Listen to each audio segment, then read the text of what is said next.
दिनाचा सोयरा पांडुरंग वाट पाहे उभा वेदीची आवडी कृपाळू कातडी उतावळ मागे परिहार पुढे नाही शिरा झाली दर्शन एक वेळा वाट पाहे उभा भेटीची आवडी कृपाळू कातडी उतावळ तुका म्हणे नेदी अनेकांच्या हाती तुका म्हणे नेदी अनेकांच्या हाती बैसला तो चित्ती निवळेला वाट पाहे उभा भेटीची आवडी कृपाळू कातडी उतावळ विठ्ठल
त्याच्या कृपायाने कथेचा विस्तार बाबाजी संतू दासनका मनोहरीच्या देवला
चांगलं लागलं पावन झालं चराचरी.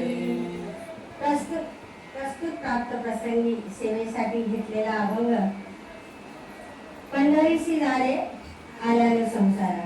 पंढरीसी दारे आल्यानं संसारा दिनाचा सोहळा पांडुरंग. हा तुकोबरायांचा उपदेश्वर प्रकरणातील 4 चरणाचा अभंग साधा सोपा आणि सर्वांना ज्ञात असलेला आहे.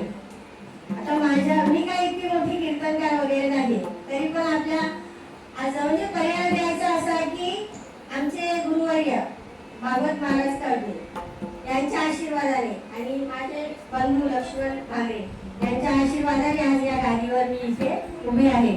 आणि आज हा योग म्हणजे आपले तुमचं विटाव्याचं मंडळ. सगळ्यात महत्वाचं म्हणजे या विटाव्याच्या मंडळाने परमिशन दिल्यामुळे आज मी या गाडीवर उभी आहे. तसं बघायला गेलं तर असं तर दरवर्षी येतोच आम्ही, पण आजचा विशेष दिवस आहे. आजची एकादशी म्हणजे माझं किती मोठं भाग्य आहे. मी म्हणजे मला स्वतःला भाग्यवान समजते, कारण की माझ्या गुरूंचा असा आशीर्वाद आहे. मी म्हणजे मला खूप भाग्यवान समजते की आज मला या जागी सेवा मिळाली. भले साधी होय असेल ती मान्य करून घ्या. अभंगाला सुरुवात करण्यापूर्वी आज देवशयनी एकादशी आहे, त्यावरती आपण थोडंसं बोलू. त्याच्यानंतर मग आपण अभंगाला सुरुवात करू. आज देवशयनी एकादशी म्हणजे ह्या एकादशीला खूप मोठं म्हणजे खूप पुण्यवान म्हणजे मानलं जातं. ह्या महत्व काय या एकादशीचं, तर एकदा श्रीकृष्णाला आपले धर्मराज विचारत होते की कृष्णा, आणि ह्या एकादशीचं महत्व काय आहे मला जाणून घ्यायचं आहे. की ह्या एकादशीला म्हणजे आज लाखो पब्लिक येते किंवा म्हणजे खूप महत्व आहे, असं काय आहे ही विशेष आहे म्हणजे. तर म्हणे थांब तुला सांगतो. म्हणे काय झालं, म्हणजे ब्रह्मदेव नारद मुनीला सांगत होते ह्या एकादशीचं महत्व.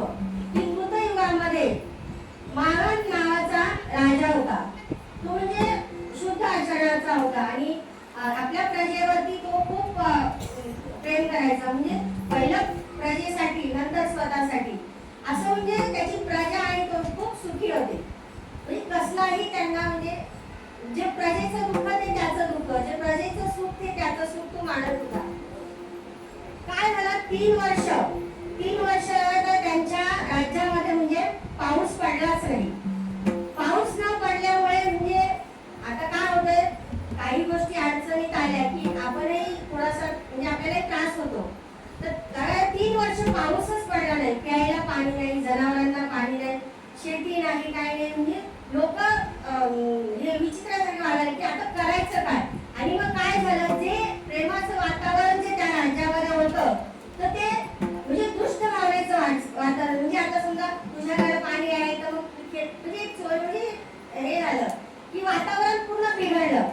मग आता राजाला पण म्हणजे राजा तरी काय करू शकतो, आपल्या हातात तर नाहीये ना. आता पाऊस पाडणं म्हणजे आपल्या हातात नाही. शेवटी राजाला म्हणजे आता काय करायचं. मग राजाने काय केलं, म्हणजे काहीतरी पर्याय तर आपल्याला शोधायलाच पाहिजे की पाऊस कसा पडेल. मग ते वनामध्ये जातात, आपल्या सैन्याने घेतात आणि वनामध्ये जातात की याचा पर्याय काय आहे तो बघूया. वनात गेल्यानंतर अंगिरस नावाचे ऋषी त्या वनामध्ये तपश्चर्या करायची. तर मानव राजा तिथे गेल्यानंतर अंगिरस राजाने सांगितलं की ऋषीवर की आज 3 वर्ष झाले आपल्या राज्यामध्ये म्हणजे पाऊसच पडलेला नाही. जनावरांचं, मुख्य जनावरांचं सगळ्यांचेच म्हणजे पाण्यावाचून हाल झालेले. तर याचं कारण काय, कशामुळे असं म्हणजे झालं, दुष्काळ का पडला. तर अंगिरस ऋषींनी अंतर्ध्यान म्हणजे असे डोळे बंद करून आत्मध्यान केलं की नक्की याचा काय कारण आहे. तेव्हा त्यांनी सांगितलं की अरे राजा, तुझ्या राज्यामध्ये ऋषीवाली पुत्र म्हणून नावाचा माणूस राहतोय. तो म्हणजे त्याच्या शूद्र याला शोभणारा नाही अशी ती पूजा करतो. शूद्र म्हणजे तो क्षुद्र असतो, तर त्याच्या वर्णाला न शोभणारी तो पूजा करतो. तर हे म्हणजे मान्य नाही, त्याच्यामुळे हे म्हणजे अडचण झाली आणि पाऊस पडलेला आहे. मग आता त्याच्यावर पर्याय काय, तर त्यांनी सांगितलं की एक काम आहे त्याची पूजा आहे ती भंग कर, ती भंग कर. आणि तो शूद्र वर्णाचा आहे त्यामुळे ती पूजा तू भंग कर. ती भंग केलं तर सगळं व्यवस्थित.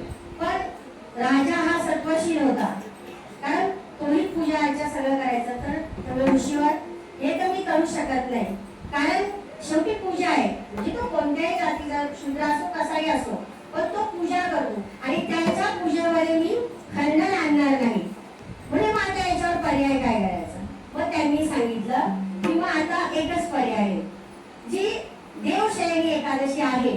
तर तू पूर्ण राज्यामध्ये दवंडी पिटव आणि सांग की ही देवशयनी एकादशीचं व्रत सर्वांनी करायचंय, सर्वांनी करायचंय. तर म्हणे ठीक आहे, म्हणजे याच्यावर तुझं म्हणजे ते व्रत भंग पण करता येणार नाही आणि ह्या निमित्ताने एकादशीचं व्रतही सगळेजण करतील. मग राजाने काय केलं की पूर्ण राज्यामध्ये दवंडी पिटवली आणि सांगितलं की एकादशी व्रत सर्वांनी करा. हा आपल्या राज्यावर जो दुष्काळ आलेला आहे त्याच्यावर पर्याय म्हणून हा आपल्याला हे व्रत आपल्याला करायचं आहे. तर सर्वांना मान्य झालं, कारण राजा त्यांच्या सुखासाठी सर्व काही करायचं म्हणून मग ते देखील राजासाठी सर्व काही तयार व्हायचे. मग त्यांनी सर्वांनी ही देवशयनी एकादशी केली आणि त्यांच्यावरती जे संकट आलेलं होतं ते निवारण झालं आणि पाऊस पडू लागला. सर्वांना खूप आनंद झाला. हे विशेष कारण आहे. आणि दुसरं कारण म्हणजे आता ह्या एकादशीच्या दिवसापासून चातुर्मास चालू होतो. आपल्या कार्तिकी एकादशी पर्यंत चातुर्मास चालू होतो. म्हणजे सूर्य कर्क राशीत गेल्यानंतर आपले पांडुरंग झोपतात आणि सूर्य तूळ राशीमध्ये आल्यानंतर पांडुरंग झोपेतून उठतात. हे माझ्या छोटीशा बुद्धीला पटेल असं मी एकादशीचं महत्व सांगितलं.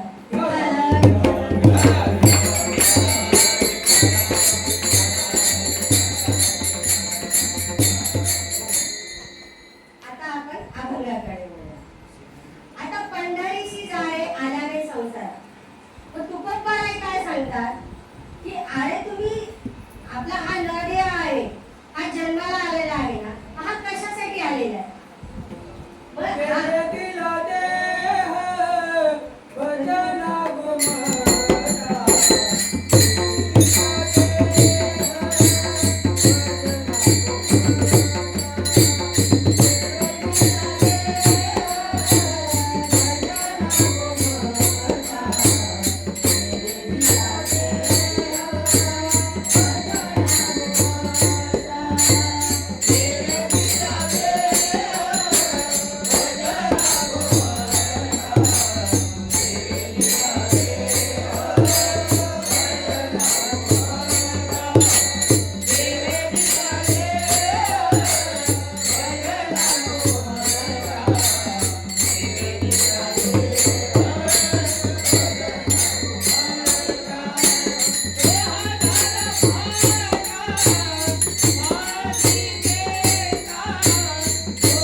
म्हणजे हा देह आपल्याला कशासाठी दिलेला आहे? भजन करण्यासाठी. बरोबर की नाही? आपण काय करतो?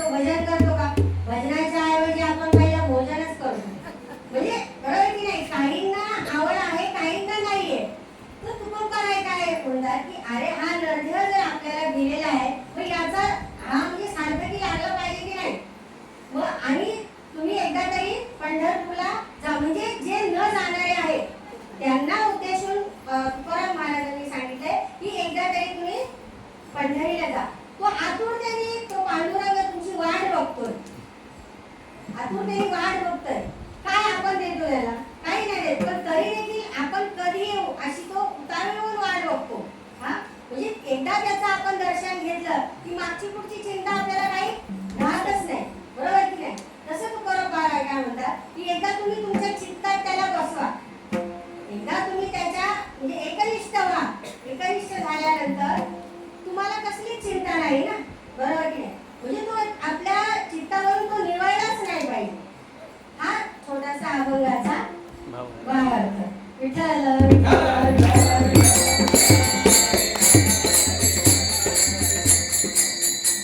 मग हा नरदेह आपल्याला जन्माला आपण समजा आलोय तर मग एकदा तरी म्हणजे पांडुरंगाचं देह बनतो आपण. बरोबर की नाही? तसं पाहायला गेलं तर पंढरपूरला तर आपल्याला जायचंच आहे, पण ह्या पंढरीचं महत्व काय आहे ते देखील जाणून घ्यायला पाहिजे की नाही. मग ह्या पंढरपुरामध्ये आता आपण वारीला सर्वजण येतो, सर्वजण कुणी बसनी येतं, कुणी ट्रेननी येतो, सर्वजण कुणी पायी येतं. पण ह्या वारीचं महत्व म्हणजे काशीला वाराणसी एक मास, नर्मदा वाराणसी एक मासा, वाराणसी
नर्मदा परिक्रमा जी आपण करतो तर ते एक दिवसाची जी परिक्रमा आहे ती वाराणसीला 1 महिना राहिल्याची. बरोबर? आणि पंढरपूरमध्ये फक्त तुम्ही एक पाऊल ठेवलं तर ते जेवढं सगळं पुण्य आहे ते फक्त एक पाऊल पंढरपुरामध्ये ठेवल्यानंतर ते इतकं पुण्य म्हणजे आहे. आता कसं व्हायला गेलं तर पंढरपुराचं महत्त्व सांगायचं झालं तर पंढरपूरला पांडुरंग कसे आले, कसे आले म्हणजे त्याचं कारण कोणी सांगतं. म्हणजे म्हणतात की द्वारकेची संपत्ती घेऊन पांडुरंग पंढरपूरला आले. द्वारकेची अवघी संपदा येऊन आले. म्हणजे द्वारकेची संपत्ती अवघी पांडुरंग इथे पंढरपूरला घेऊन आले. दुसरं कारण असं आहे की रुक्मिणी माता रुसून दिंडीवर वनामध्ये गेली तर तिचं सांत्वन करण्यासाठी हे एक कारण आहे. आणि तिसरं एक कारण आहे की पुंडलिकाचं म्हणजे त्यांनी आईवडिलांची सेवा केलेली असते तर म्हणजे त्याचा पण म्हणजे उद्धार करण्यासाठी आणि आईवडिलांचा त्यांनी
दर्शनासाठी पंढरपुरामध्ये आले. आणि दुसरं एक कारण म्हणजे ज्या विटेवरती पांडुरंग उभे म्हणजे ती वीट नसून ते इंद्राला जो मिळालेला तो शाप, म्हणून ते इंद्र वीट होऊन पडले. तर त्या इंद्राचा उद्धार करण्यासाठी देखील पांडुरंग या पंढरपुरामध्ये आले. आणि अजून एक कोणते ते नरकासूर, वज्रासुराचा पण म्हणजे त्याला मोक्ष देण्यासाठी ते इथे आहे. म्हणजे असे अनेक कारण सांगितलेले आहेत, पण मला जे येतील तेवढे मी 4-5 तुम्हाला सांगितले. तर हे कारण पांडुरंगाचं पंढरपूरला येण्याचं आहे. बरोबर. आता पंढरपूरला हे तर आपल्याला माहिती झालं की पंढरपूरचं महत्व काय हे कळलं. आता वारीला आपण काय येतो, वारीला जे येतो तर सगळ्यात पहिली वारी तर तुम्हाला सगळ्यांना ज्ञात आहे. कुणी केली? महादेवाने केली. बरोबर की नाही? पण महादेवाने सगळ्यात पहिली वारी केली तर महादेव हे निघाले. एक दृष्टांत सांगते की वारीला पण निघाले. महादेव निघाले असताना पार्वती माता म्हणतात विनायक तुम्ही एकटेच आले की मला पण यायचंय. म्हणजे नको तुझं काम नाहीये. तुम्ही नाही मला पण यायचं. ठीक आहे ते म्हणतात ना. आणि नंतर गणपती बाप्पा म्हणाले नाही मला पण यायचं. आता स्त्री हट्ट आणि बाळ हट्ट हा तर पुरावाच लागतो. मग हे यांची स्वारी आपली नंदीवर बसली आणि निघाली. मध्ये चालत आपले वारीला आपले महादेव निघाले.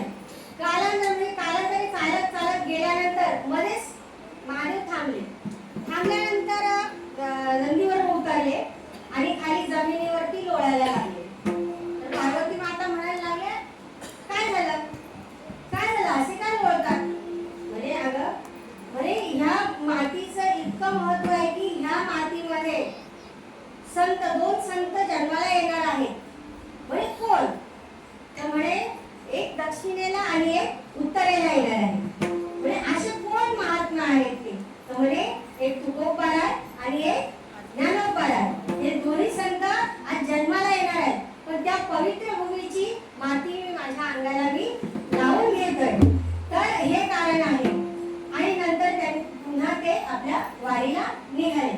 वारीला निघाल्यानंतर दरमध्ये चालत जात असताना आता आपल्या स्त्रियांचं असं माहिती ना थोडंसं थकलं की म्हणतं नाही आपल्याला नाही. तसं माता म्हणायला लागल्या की आता मी थकली खूप, आता मी काही येऊ शकत नाही, त्यामुळे मी इथेच थांबते. तर म्हणे नाही आता थोड्याशा अंतरावर आहे आपल्याला जायचं तर चल, आलीच आहेस तर चल.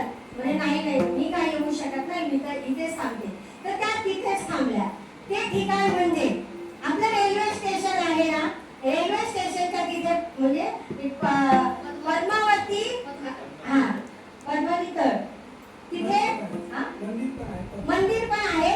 तिथे पार्वती माता थांबल्या. म्हणजे तिथे एक तीर्थक्षेत्र म्हणजे तयार पद्मावती तळ असं काही म्हणतात. तिथून पुढे मग त्या तिथे थांबल्या. तिथून पुढे ते निघाले. तिथून निघाल्यानंतर आता नंदीला कुठे ठेवायचं? आता आपल्या वारीची गर्दी इतकी असते, त्या गर्दीमध्ये कुठे येणार? मग आता नंदीला कुठे ठेवायचं? मग त्यांनी काय केलं, आपल्या इथेच पंढरपुरामध्ये मारुतीचं मंदिर आहे, तुम्ही तर पाहिलंच असेल. त्या मारुतीच्या मंदिरासमोर नंदीला ठेवलं. आजही आपण जाऊन बघाल तर आजही तिथे नंदी आहे मारुतीच्या मंदिरासमोर. तिथून निघाल्यानंतर गणपती बाप्पा आणि महादेव आपले निघाले, पांडुरंगाच्या भेटीला निघाले. थोडक्यावर होतं ना. आल्यानंतर मग म्हणे आता त्यांना इतकी ओढ लागली होती की माझ्या पांडुरंगाला मी कधी भेटेन. मग गेल्यानंतर माझ्या गणपतीला कुठं ठेवायचं? मग त्यांनी गणपतीला मंदिराच्या बाहेर ठेवलं. गणपतीच्या म्हणजे मंदिराच्या बाहेर गणपतीला ठेवलं आणि ते आत गेले. आत गेल्याबरोबर जसं काही पांडुरंगाने महादेवाला पाहिलं ते इतके आनंदी झाले की त्यांना ते भानच राहिले नाही. त्यांनी अक्षरशः हवं गेले आणि महादेवाला उचललं आणि त्यांच्या डोक्यावर ठेवलं. महादेवाला उचलून डोक्यावर घेतलं एकदम. आजही पांडुरंगाच्या डोक्यावरती शंकराचं म्हणजे शिवलिंग आहे.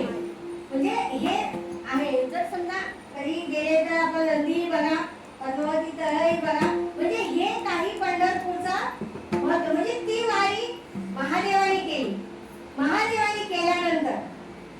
अनेक संतही करू लागले, आपणही करू लागले.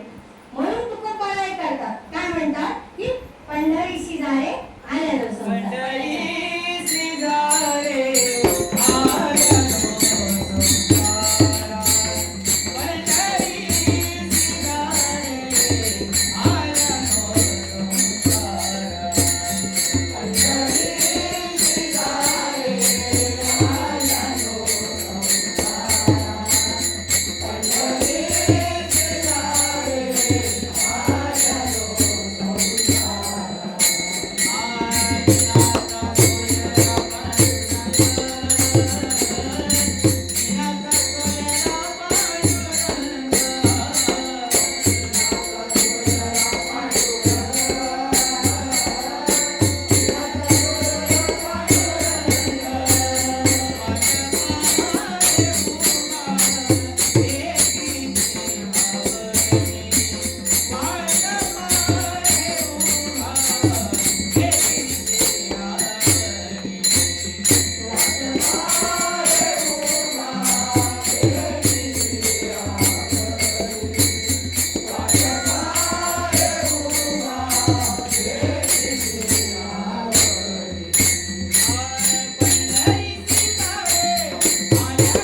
पंढरीशी जाणे आल्यानं संसारा. दिनाचा सोयरा पांडुरंग.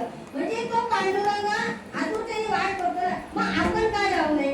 तसेच अनेक संत तेव्हापासून जी वारीची परंपरा चालू झाली, तसे अनेक संत कोणी महिन्याची वारी करतात, कोणी म्हणजे वर्षाची. तुकोबा आहे तर महिन्याची वारी करायची, तुकोबा काय करायचे, जनाबाई करायच्या. म्हणजे सगळे जे काही आपल्या सर्वांना संत माहिती आहे ते सर्व काही वारी करायची, बरोबर. आणि वारी करायची म्हणजे त्यांची अशी साधी सुधी वारी आहे का, त्यांची देवावरती एकनिष्ठा होती, बरोबर की नाही.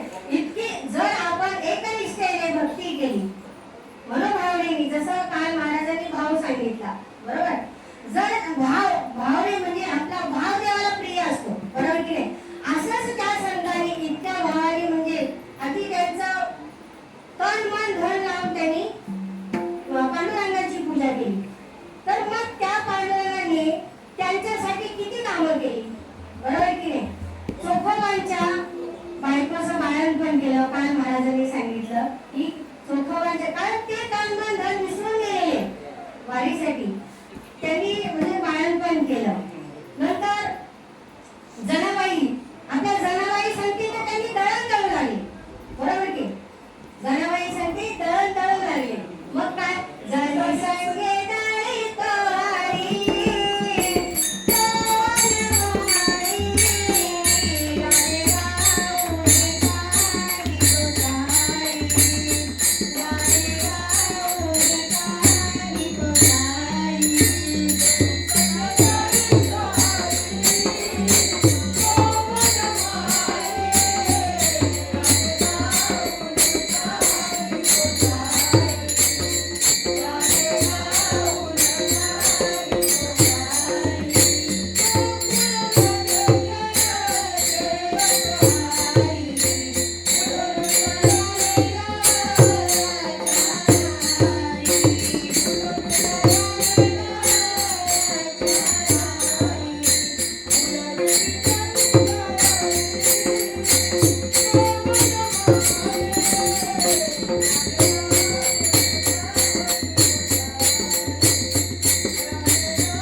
Thank you.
बक्षीस म्हणून मिळालेलं आहे, मग त्याचा तर वापर आपण चांगला केला पाहिजे. हाताचा वापर चांगला केला पाहिजे, डोळ्याचा वापर केला पाहिजे.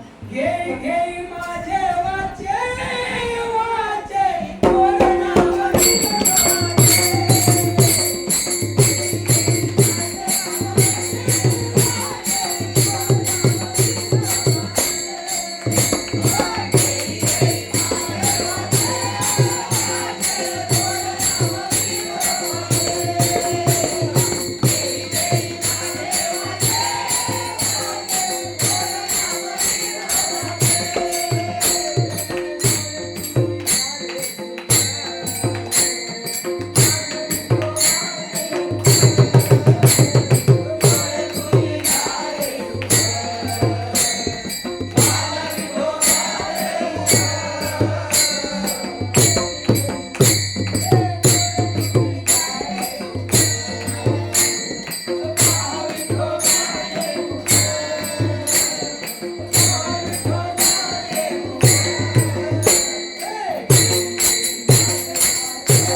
माझ्या आवाजामुळे त्यांचे आवाज गेले.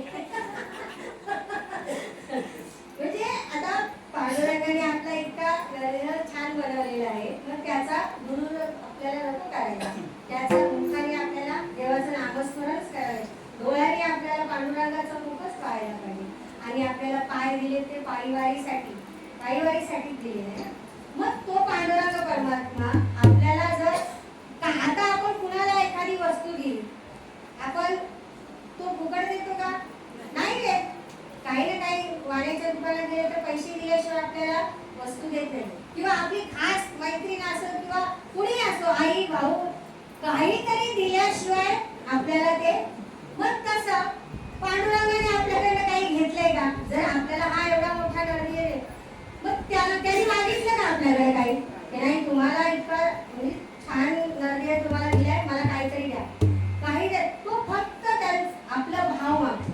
आवडीने भावे हरी नाम घेसी आवडीने भावे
आपल्याला आपण काय म्हणतो अरे त्या पांडुरंगानेच केलं बरं का, म्हणजे तो आहे आपलं सतत आपल्यावर, म्हणजे तो आपल्याला आपली चिंता करत असतो, आपलं वाईट होऊन देत नाही. जसं म्हणजे एक हे करतो, आपल्याला सावध पण करतो. काही गोष्टी वाईट गोष्टी घडणार असतील तर बघा कधी कधी आपल्याला हे होतं की नाही पुढे उभा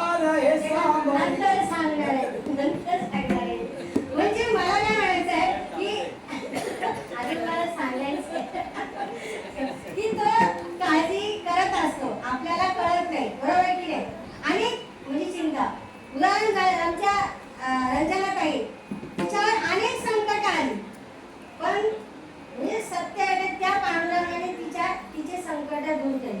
तिने अक्षरशः देवावरती म्हणजे ती नाराज होती. ती म्हणे मी आता पांडुरंगाकडे मी येणारच नाही, तुझा पांडुरंग काही करत नाही, मला नाही यायचं. पण तिला अशी काही प्रचिती देवाने दिली की ती ह्या वर्षी ती वारीला आली. मी म्हटलं तू काळजी कधी म्हणजे काळजी करू म्हणजे कसं आपल्याला कळत नाही, पण तो पांडुरंग आपल्या पाठी आहे. उदाहरणार्थ द्यायचं झालं तर बघा आता आपल्याला सावध पण करतो, आपल्याला संकटातही वाचवतो. आणि कसं आहे आपल्या गावी म्हणजे शेतकऱ्यांच्या घरी बघा एक कुत्रा असतो. पाहुणे वगैरे समजा प्रत्येक म्हणजे गावात शेतकऱ्यांकडे असतो किंवा आता हल्ली मुंबईमध्ये सगळ्यांकडेच असतात. तर कोणी म्हणजे असं परकी व्यक्ती समजा आली तर तो भुंकतो आणि सावध करतो आपल्या मालकाला की कुणीतरी आलं म्हणून, बरोबर की नाही. आणि मग तो जे कोणी पाहुणे असतात ते आवाज देतात, काय रामभाऊ तुझ्या कुत्र्याला सांभाळ, तो चावेल वगैरे. तर मग तो रामभाऊ ठिकाणी येईल, मग त्या कुत्र्याला असा फटका मारतो किंवा काय म्हणतो अरे गप्पा बस ही आपलीच माणसं आहे, बरोबर की नाही. मग तो त्या कुत्र्याला कळतं की नाही ही आपलीच माणसं आहे. मग तो शांत होतो. जेव्हा त्याचा मालक त्याच्या पाठीवरून हात फिरवतो की नाही जा, मग ते पाहुणे येतात. त्याचप्रमाणे आपल्यावरती जे संकट म्हणजे जी माया जी आहे ही फक्त पांडुरंगाच्या म्हणजे पांडुरंगालाच आवडते.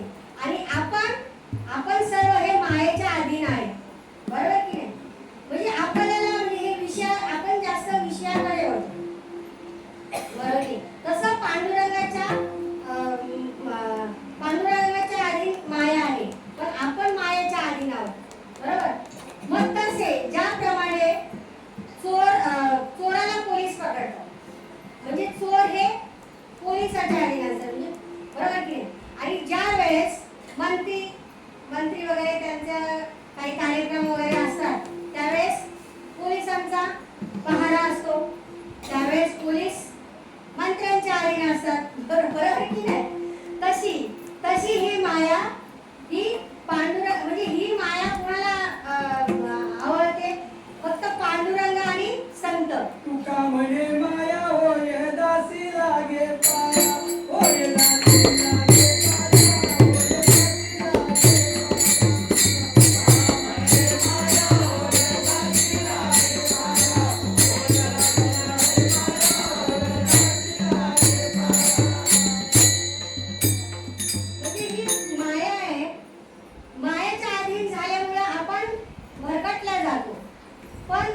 जर आपण नामस्मरण केलं तर ह्या मायेपासून आपल्याला पांडुरंग परमात्मा वाचवतो. म्हणजे आपल्यावर संकट येऊन देत नाही आणि वाईट मार्गाकडे आपल्याला जाऊन देत नाही. म्हणजे मागचा पुढचा जो विचार आहे तो पांडुरंग करतो का, कारण आपला विश्वास त्याच्यावर असतो.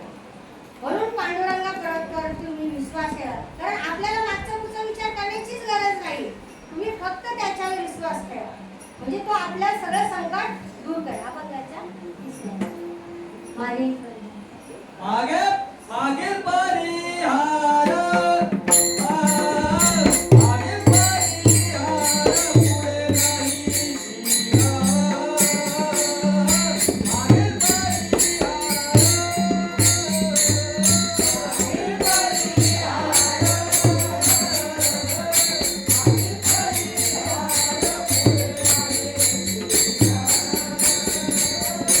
मागे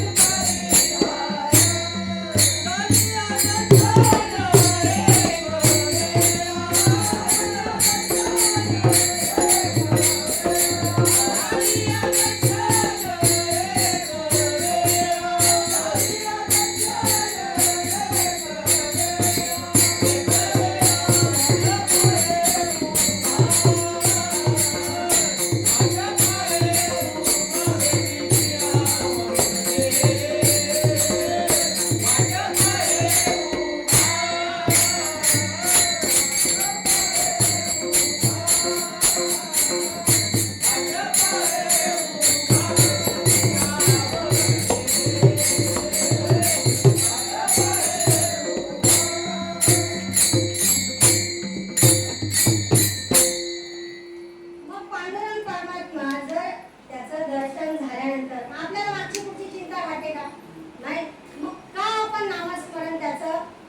भक्ती केली तर तो खरोखर पांडुरंग परमात्मा तुमच्या समोर येणार आणि तुमचं जे काही संकट आहे ते दूर करणार. मग आता सर्वांनी मिळून एकदा पांडुरंग परमात्म्याचं नाव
पांडुरंग परमात्म्याला तुम्ही मनोभावनेने त्याची भक्ती करा आणि त्याला आपलंसं करून घ्या.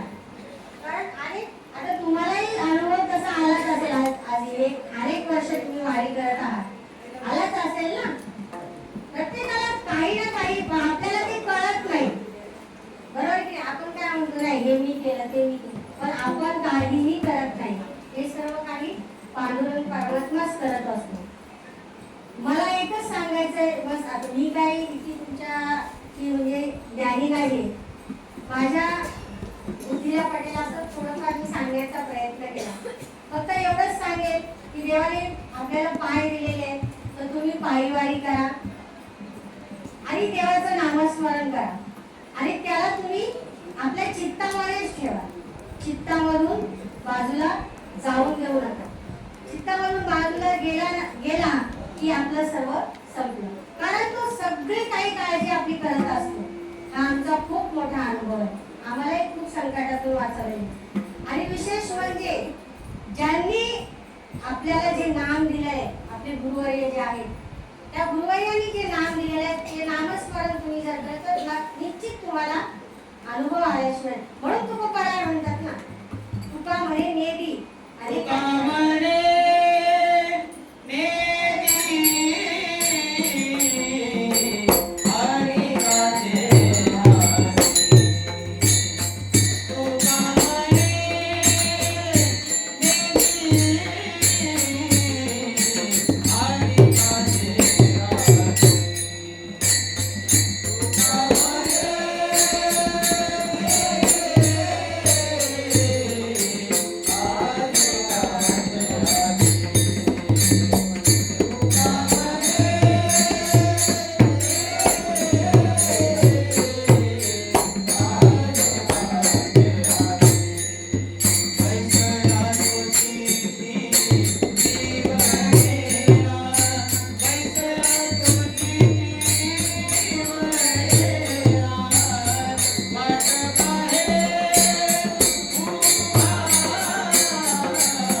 असताना ही पांडुरंगाकडे जाण्याचा हा मार्ग आहे.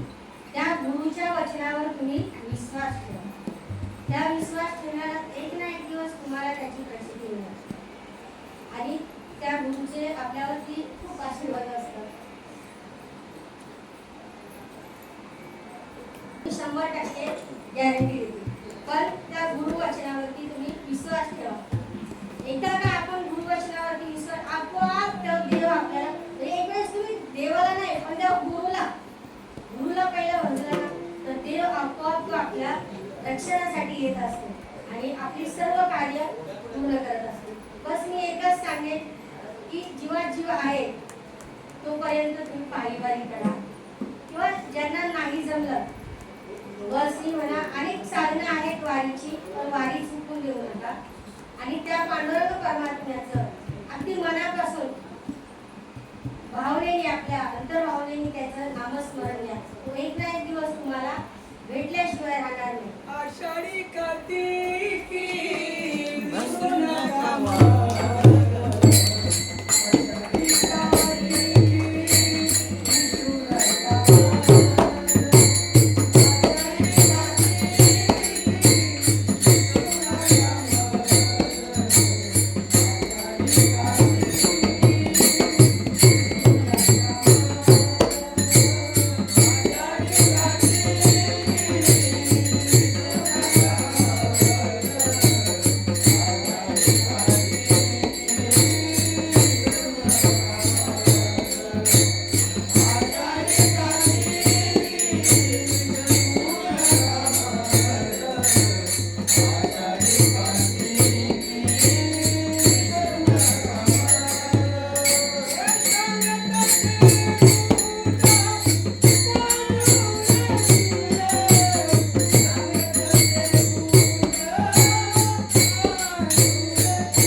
पण जे माझ्या छोट्याशा बुद्धीला जसं पटेल, अभंगाचा भावार्थ असंच असेल असं मी म्हणजे बोलू शकत नाही. आता प्रत्येक जण माझ्यापेक्षा मोठे ज्ञानी आहेत, ते सर्व जे मंडळी आहेत, आमचे ठाकरे महाराज, उत्तम महाराज, आमचे वल्लू लक्ष्मण महाराज, आमचे गुरुवर्य, आमचे सद्गुरू, म्हणजे आता यांच्या पुढे मी काय सांगणार, बरोबर की नाही? आज त्यांचा आशीर्वाद आमच्यावर आहे. मी त्या योग्यतेची थोडीच आहे, पण आज त्यांच्या आग्रहामुळे किंवा त्यांच्या आशीर्वादामुळे आज मी इथे उभी आहे. बस मी एकच म्हणेन की तुम्ही आपल्या गुरुवरती विश्वास ठेवा आणि त्यांनी सांगितलेला जो मार्ग आहे तो जतन करा आणि कार्तिकी आषाढी वारी करा. बस एवढं माझ्या सेवेला